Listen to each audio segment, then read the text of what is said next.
today. So we're going to start.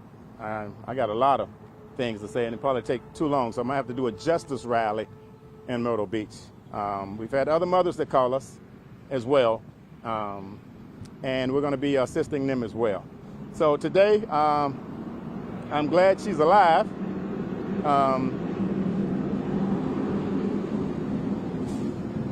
glad she's alive because my brother unfortunately did not make it. In 1994, my brother was shot by my cousin in the back over a pair of tennis shoes, and I actually watched him take his last breath. After that, I went to the Mean Man March, 95, and they told us to go home and write one brother in prison. I came home and began writing my brother's killer in prison, which was my cousin.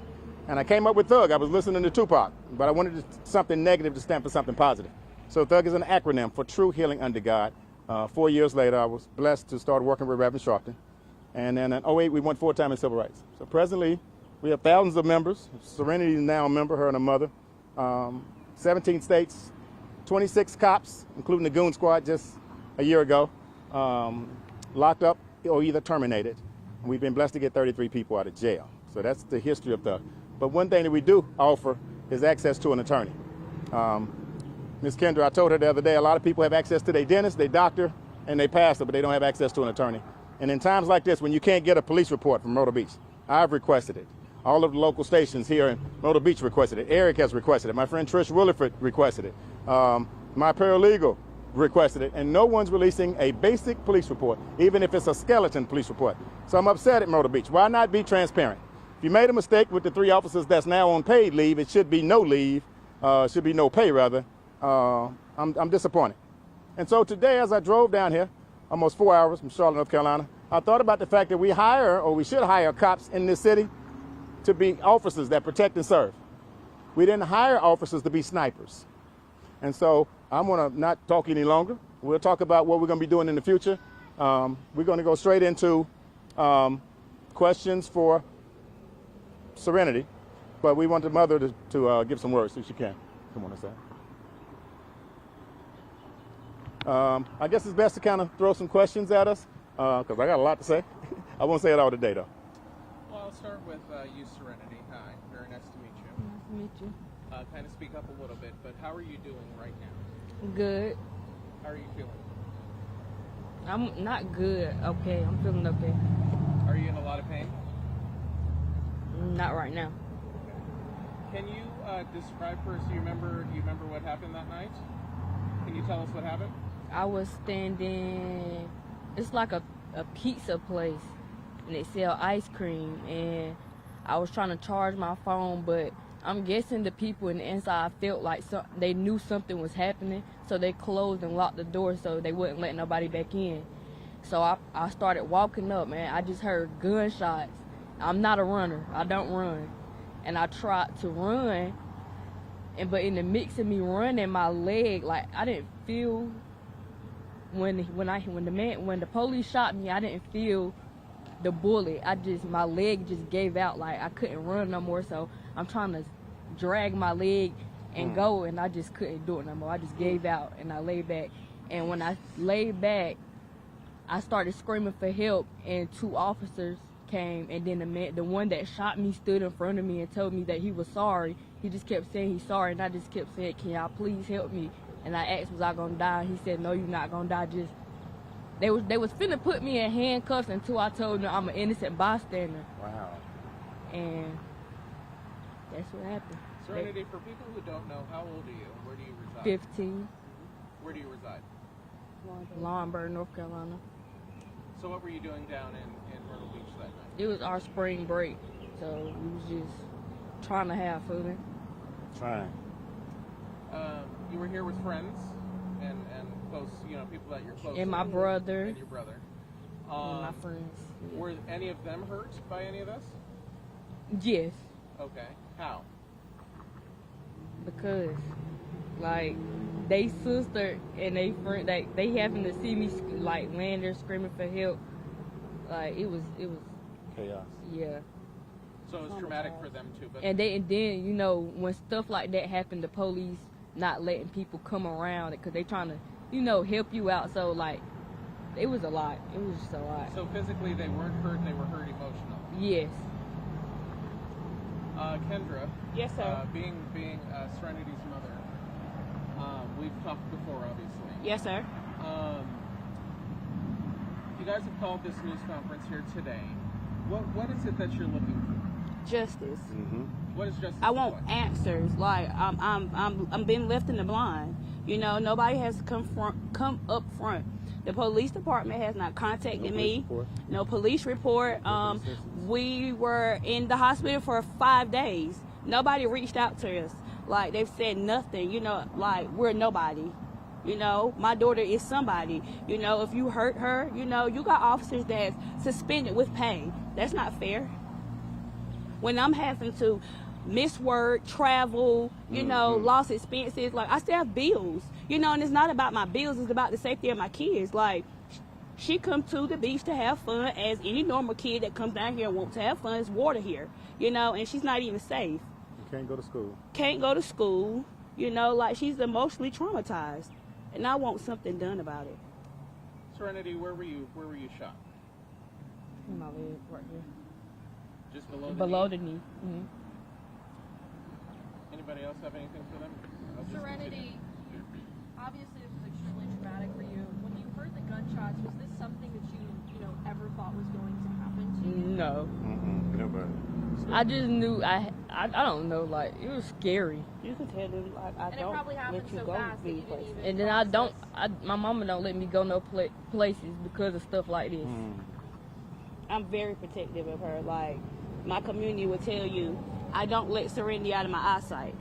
You know, so for me to give her the opportunity to come to the beach to have a good time, and then this happened, and then you leave me with no answers, like, I want something done about this. And Mom, when you got the call that this happened, what was the first thing that came to your head? I was very traumatized. I couldn't speak. I couldn't talk. I was speaking with people on the phone, and no words were coming out of my mouth. You know, that's any mother's nightmare to get a phone call that your teen kid is shot and you don't know the condition, and then for the cops to be the ones responsible for this. Yeah, very traumatized. Do you know which gunshot you heard first? Was it the cops or the shooter? It was the cops, like, it was the cops. It was the cops. Because as the boy was running behind me, he wasn't shooting.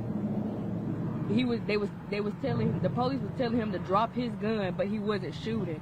And they just started shooting, and they hit him first, and then me. So, you know, the police have been telling us that Jerry is the shooter. He shot his gun first, and then the police shot him. Is that what you experienced? Tell your story. He wasn't shooting it when he asked. They said he was shooting at where they was at the end that way, but as he was running towards my way, he was not shooting. Hold it. Did you ever see him at all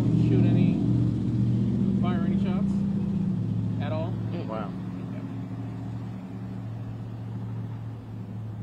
Do you know the name of the officer who shot you? And they haven't contacted you about that at all? You said the officer that shot you said, I'm sorry. He stood in, but I didn't. Yes, he stood in front of me, but I didn't, get his name in there. But did he help? No, he just stood there. Shot. You had two other officers. It was two other officers, like, it was one on this side and one on this side, and they was tying that. It's a black. Tourniquet? Yeah, they was tying that on me. So the other officers were trying to... Yeah, but not the one that shot me. The one that shot me, when he said he's sorry, he just walked off because they was coming with the stretcher to put me on it. He just walked off. So the paramedics were already there. Yeah. And Serenity, there's a video that's circulating that you probably have seen, which shows Mr. Davis, and then you're a few feet away from him, and you're basically yelling out that you've been shot. Yeah. And Yes. Obviously very emotional over this. Given when the shots first started, when you say that you heard the officer firing his weapon, do you remember how much time it was before you actually got some help? They came like, it was like 2 seconds. In like 2 seconds, they was like there. And they was helping me. But it was like, Go ahead, sorry. it was like Yeah, I was shot and everything. When they said DOA of him, like him being dead on the rock, that's what scared me the most. Like somebody is dead beside me and I'm shot. Like that's what he scared me the most when they said like he's dead. I'm like, oh my God, like somebody dead beside me. I never seen that like that. They said that right there at the scene? Yes.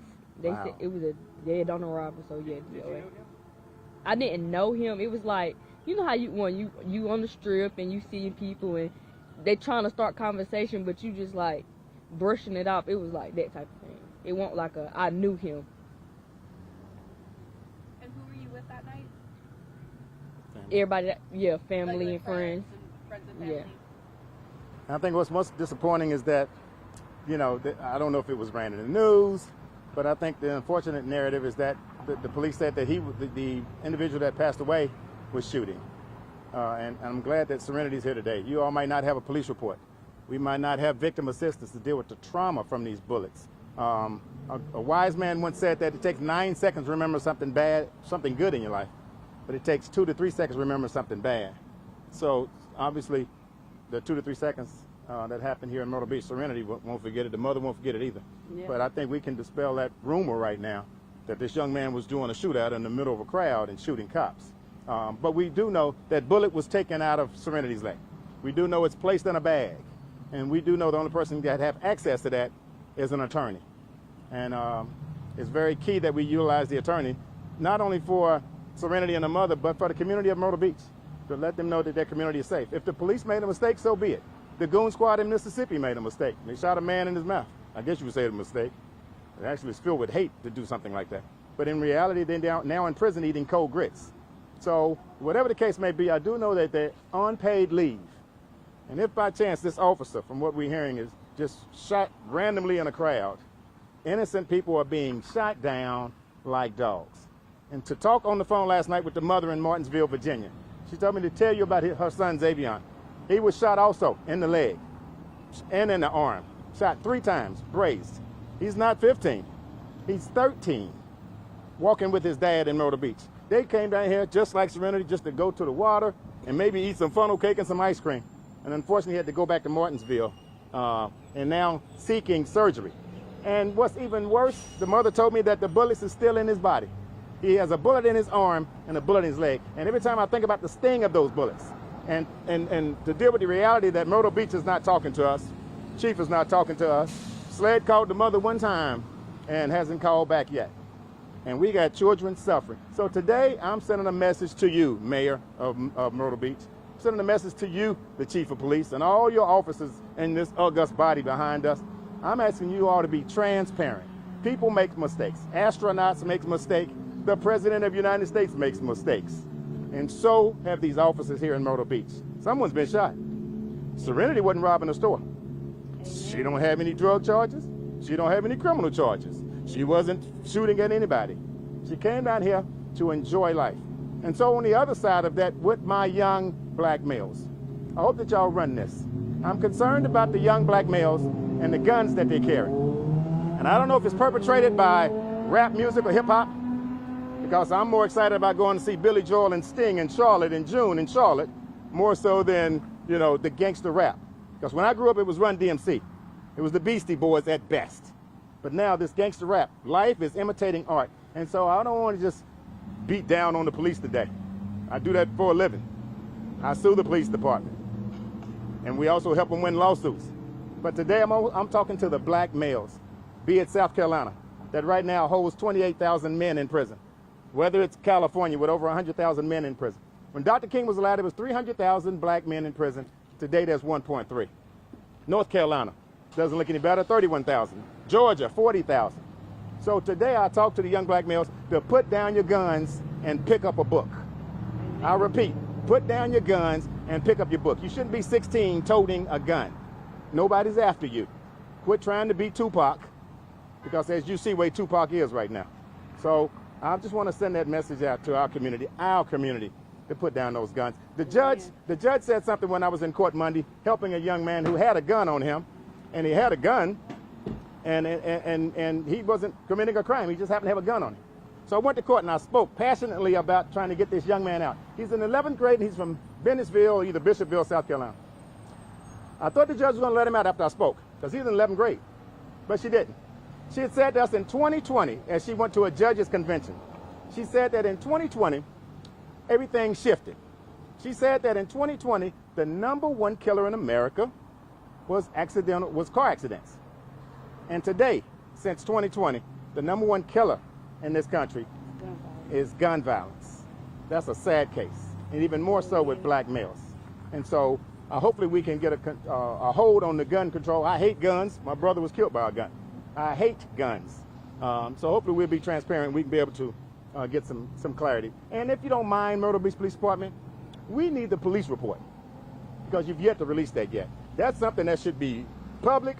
The mother should have it. We're going to go in here in a few minutes to try to get even if it's a skeleton copy, we need a police report. I'm speaking to SLED. I'm speaking to the mayor. I'm speaking to the chief of police. Don't let me call this special number I have in my phone with the Goon Squad. It's called the DOJ contact number. I just left the Department of Justice in Washington, D.C. 2 months ago with my good friend, Attorney Ben Crump. And there I realized that they have a lot of power to get things released. I'll give them 7 days, less than that, to release the police report, because that's a violation of Serenity's rights. And if you don't release it, I will make a phone call to the Department of Justice, because I'm blessed to have that number. I'm blessed to have Ben Crump's number. I'm blessed to have the Department of Justice number and other numbers. And sometimes in cities like this, South Carolina, where certain things are deprived from innocent people, you have to call the people on top, so to speak.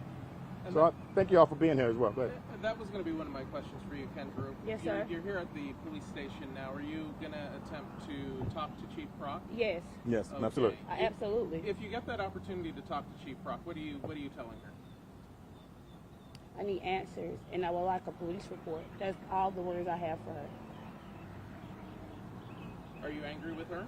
Very, very angry. She goes home comfortably every night. If she has kids, her kids are unshot. She don't have to go to the hospital. She doesn't have to travel 2 hours back and forth from North Carolina to South Carolina to take your child back and forth to the doctor. You know, lost expenses, just lost time. You know, she sleeps peacefully. I'm like a roller coaster. I'm up and down all night with my daughter. So, yeah, I have no other words for her. The last couple of questions I have for Serenity this afternoon. As far as you know, was it only one officer that fired their weapon, or was it multiple? I want to say like it was 2. Okay. No, it was 1. It was 1. Okay. It was 1. One of them, the other one just had his weapon out, but the one that was firing, it was like a big, long. I don't know about guns. I just know it was a big gun. And obviously, this scene was chaos. People, I imagine, were running in every direction. Yes, people going towards the other, like where what happened down. It was people everywhere, just running everywhere. Mm. I just know the scene got cleared fast. Cause I was trying to look around to see where everybody went, and I didn't see nobody. Everybody was gone. Wow. What is your message to the police department, Serenity? I just want to know why. Like, why shoot into a crowd full of innocent people? That's what I want to know. What would you kind of like to tell the community just about this and this experience that you went through? Not speaking to the police, but speaking to the community. To outside people, I wouldn't come back down here. I wouldn't. I just wouldn't. Wow. I wouldn't come back down here because you don't know what's gonna happen. If, like, this could happen again to anybody else. You never know what's gonna happen. For you. Yeah. Yes. You'll never forget this. Never. Never. Never. How long does your cast have to stay on Serenity? She goes to her first. She goes to her first 6 visit months. Tuesday. So. Down here at Grand Strand? Yes, sir. And the surgery was supposed to be an hour and a half. It lasted almost how many hours? 7.5. How long? 7.5 hours. 7.5 hours. It was supposed to have been only an hour and a half. And they had to do emergency surgery. So that's how serious this is. So to the chief of police who decided to come to a juvenile court hearing on Monday, you should have been here processing this police report and checking on some of those victims that were shot. I've been in contact with close to 3 victims. There's more out there. There's 8 more. So if by chance they're out there, please feel free to contact our Civil Rights Office at 803-412-6854 so you all can get assistance as well. I will say I want to thank my big brother, Attorney Charles Everidge. Hunter & Everidge Law Firm has accepted Serenity's case. I think it's very key. And as soon as his partnering lawyer gets access to the police report, we will be releasing that to you all ASAP. I'll try to get that within the next 24 hours. Andrew, are you guys planning any type of civil litigation?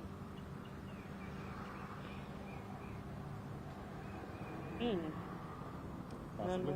Possibly. Yes, sir, possibly. With the negligence of this case, it motivates you even more. It doesn't heal the wounds. Civilly, finances and money, compensation doesn't heal the wound. I don't know what the deal is. I hate to speak it into existence. Arthritis and pain problems. I do know that graduation is coming. June 6th. June 6th. And Serenity, if she's not out of this wheelchair, will be going across that stage in a wheelchair, Myrtle Beach. I'll be back down here in 2 weeks. Because you all got bike week. And I thought it was bike week when Serenity got shot. And the average age for spring break is 13 to 17. But bike week is coming up in a few weeks, Memorial Day weekend.